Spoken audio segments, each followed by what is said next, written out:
Susan flies in the face of every talentless monster who's become famous. There are moments in television history that stop the world, moments that cut through the noise, the cynicism, and the carefully constructed performances of modern entertainment, and remind us what it means to be truly, vulnerably human.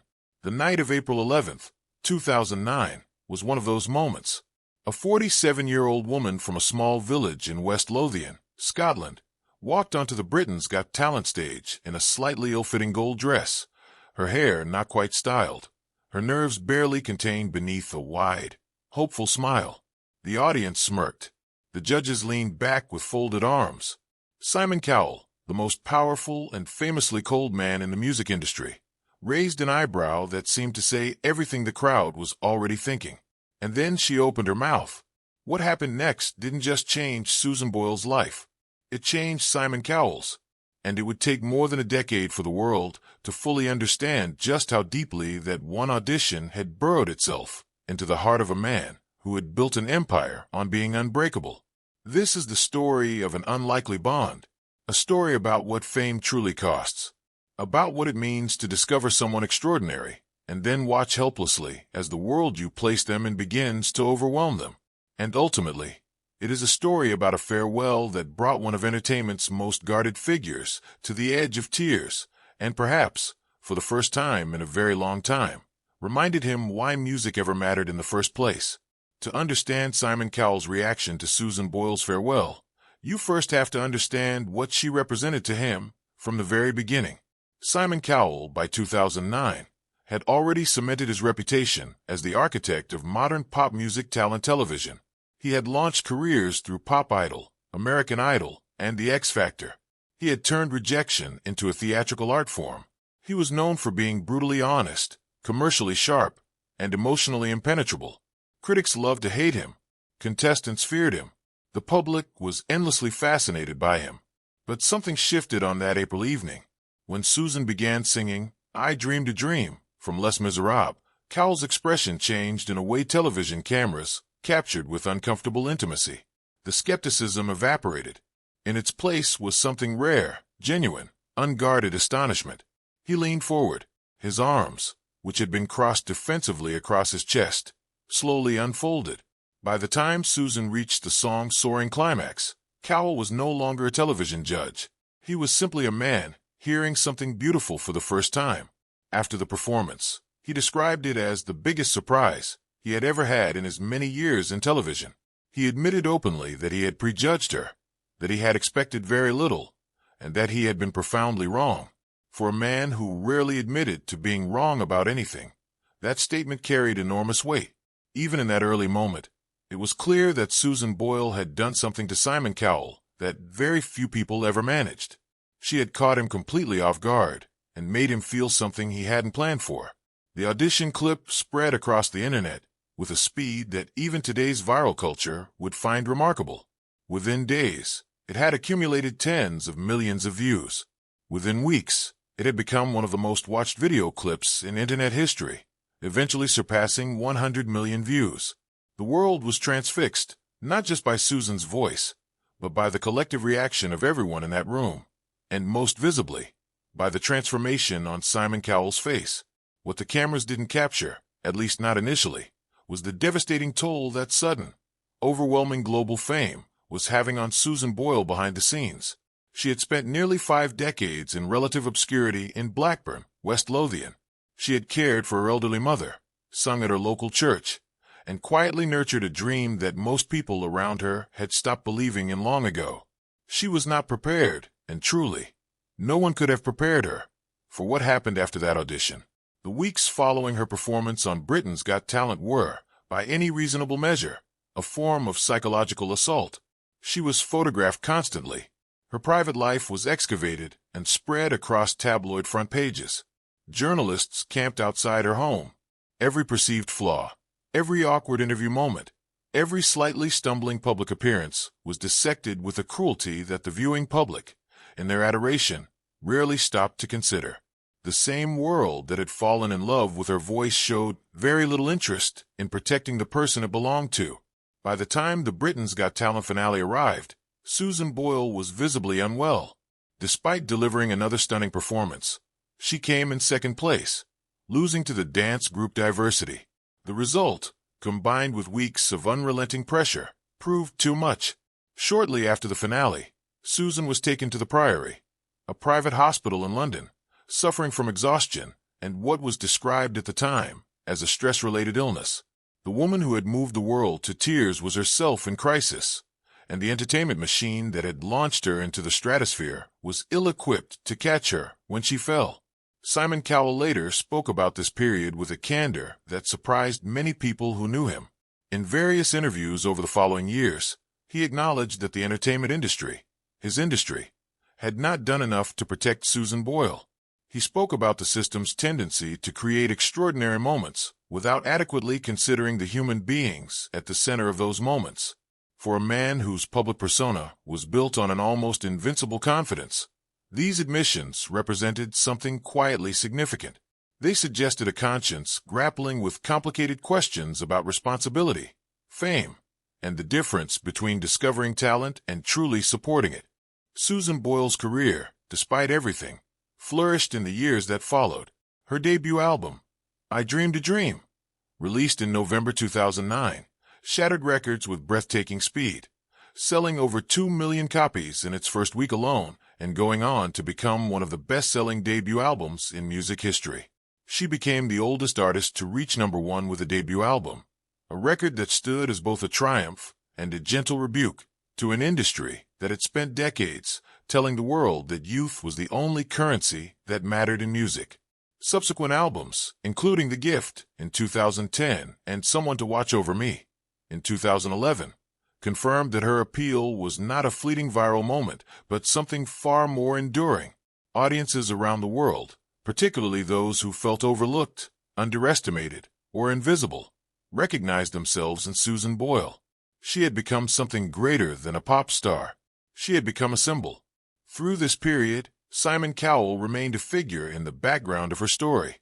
He spoke about her in interviews with what can only be described as genuine pride, the kind that exists not in ownership, but in witnessing.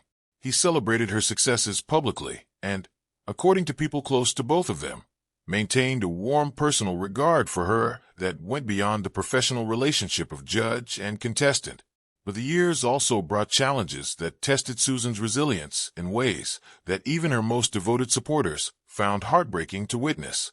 In 2013, she received a diagnosis of Asperger's syndrome, a form of autism that had gone unrecognized throughout her school years and well into her adult life. For Susan, the diagnosis was described as something of a liberation, a framework that finally explained a lifetime of feeling different, misunderstood, and out of step with the world around her.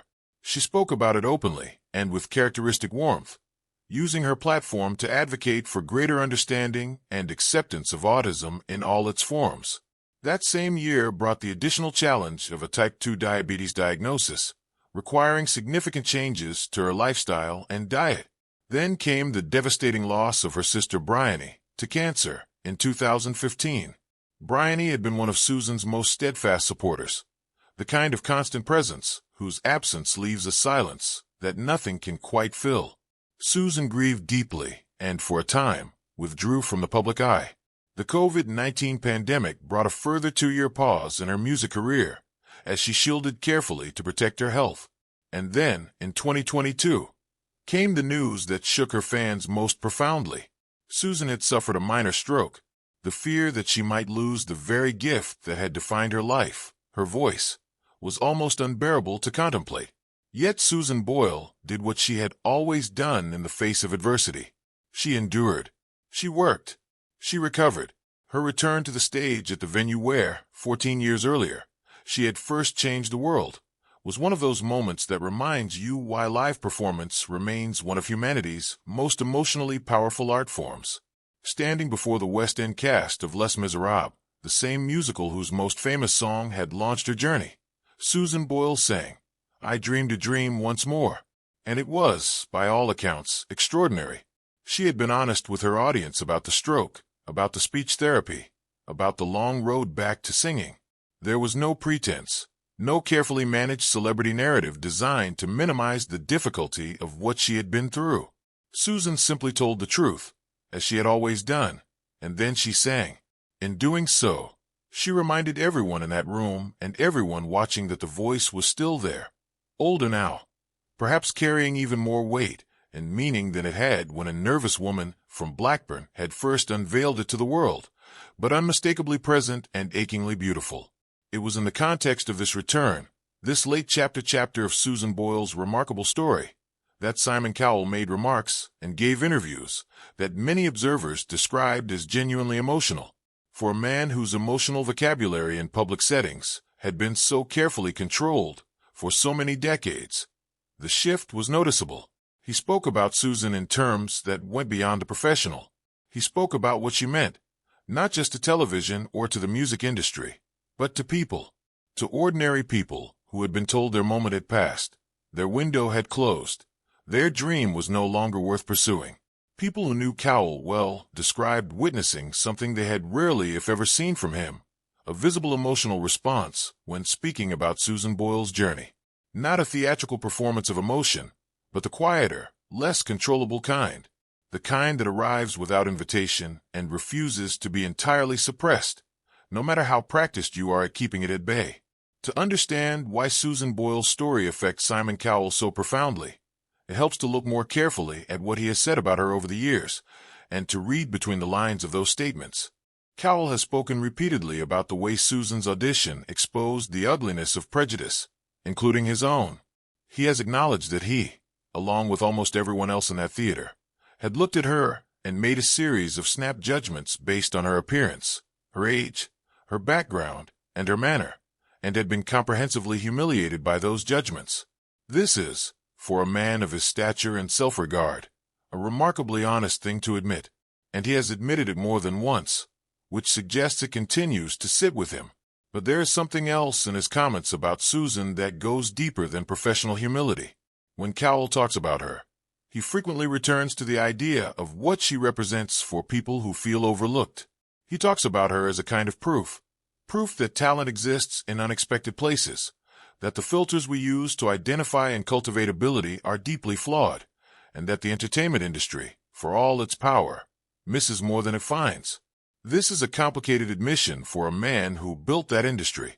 It suggests a degree of self-reflection about the systems he helped create, and whether those systems serve art and human potential or simply serve commerce.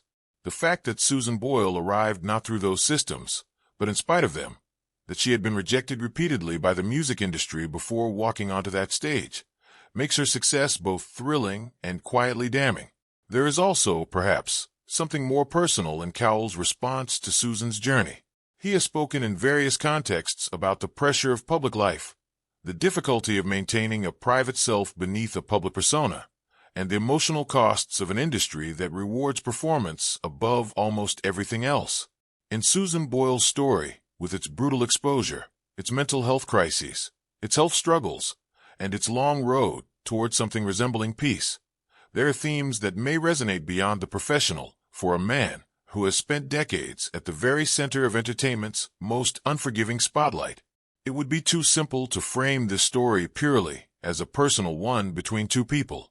Susan Boyle's journey has had measurable effects on the entertainment industry more broadly, and Simon Cowell's public reckoning with her story is part of a larger conversation that her career forced into the open. Before Susan Boyle, reality television's treatment of contestants, particularly those who were vulnerable or who became suddenly overwhelmed by fame, had attracted growing criticism. The format, in many of its iterations, had developed a troubling tendency to prioritize dramatic footage over human welfare. The gap between the experience of being on these shows and the support systems available to contestants was frequently enormous, and the consequences of that gap were sometimes severe. Susan Boyle's very public breakdown in 2009 and the subsequent reporting on the pressures she had faced during the competition forced a conversation about duty of care that the industry could no longer comfortably avoid. Producers, broadcasters, and the creators of talent formats were pressed to examine what responsibilities they bore toward the people whose lives and vulnerabilities they were essentially commodifying. Changes followed, though unevenly and imperfectly. More serious conversations about psychological support for contestants became part of the industry's evolving vocabulary. Mental health awareness began to be built, at least nominally, into the structures of major talent shows. None of this was sufficient, and the problems it sought to address are far from resolved. But the conversation would not have happened, or at least would not have happened as soon, without Susan Boyle.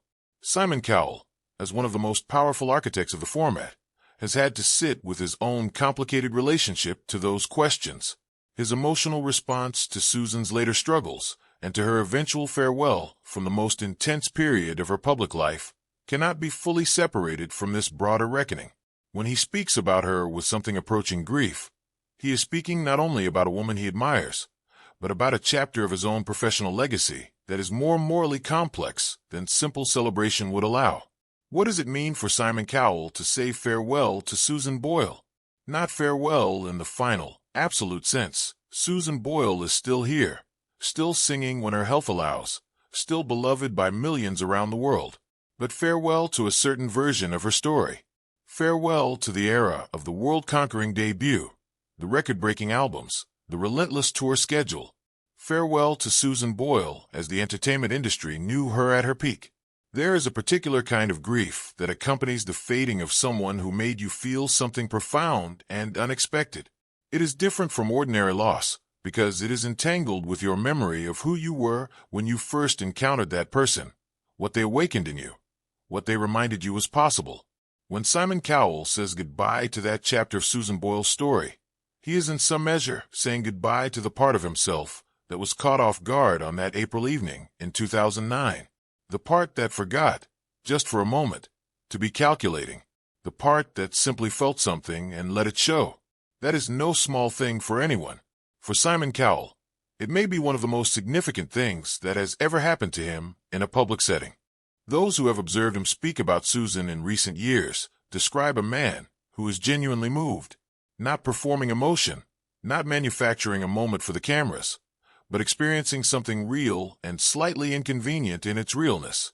He speaks about her legacy with a reverence that he reserves for very few things.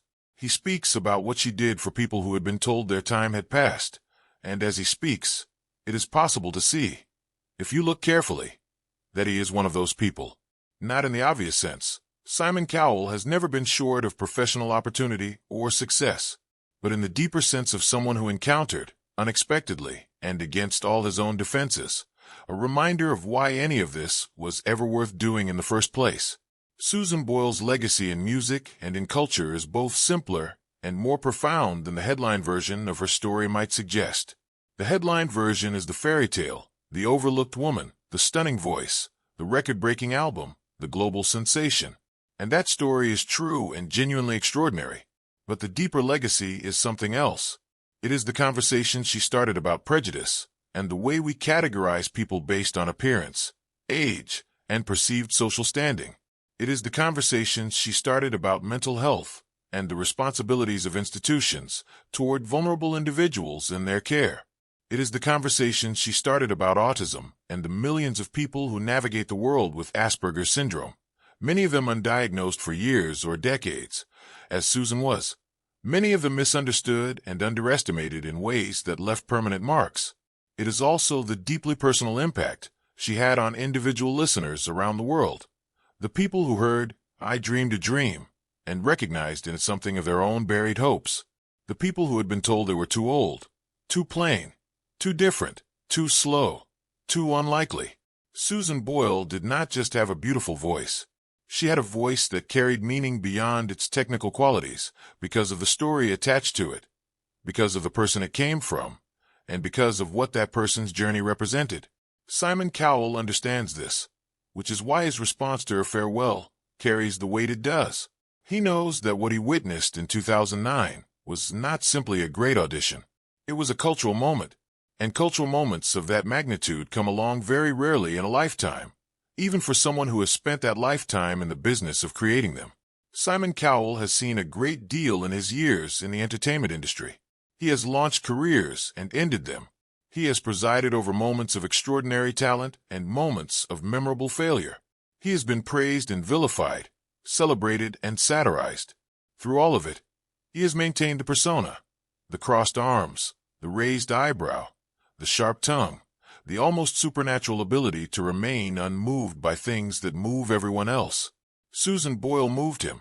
She moved him on a stage in front of millions of people in 2009, and she has gone on moving him in the years since, through her struggles and her recoveries, through her grief and her resilience, through her stroke and her return to the stage, through all the chapters of a life that has been lived, as she would say herself, in full.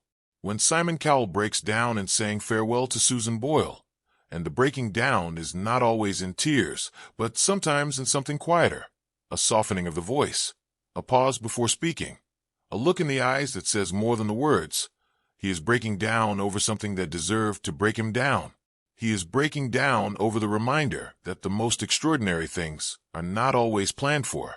They arrive in gold dresses on Tuesday evenings in front of skeptical audiences, and they change everything, and you carry them with you long after the applause has faded. Susan Boyle taught Simon Cowell something that the entire machinery of the entertainment industry had never managed to teach him in all his years at its helm. She taught him that the thing that makes music matter is not the package it comes in. It is the truth inside it.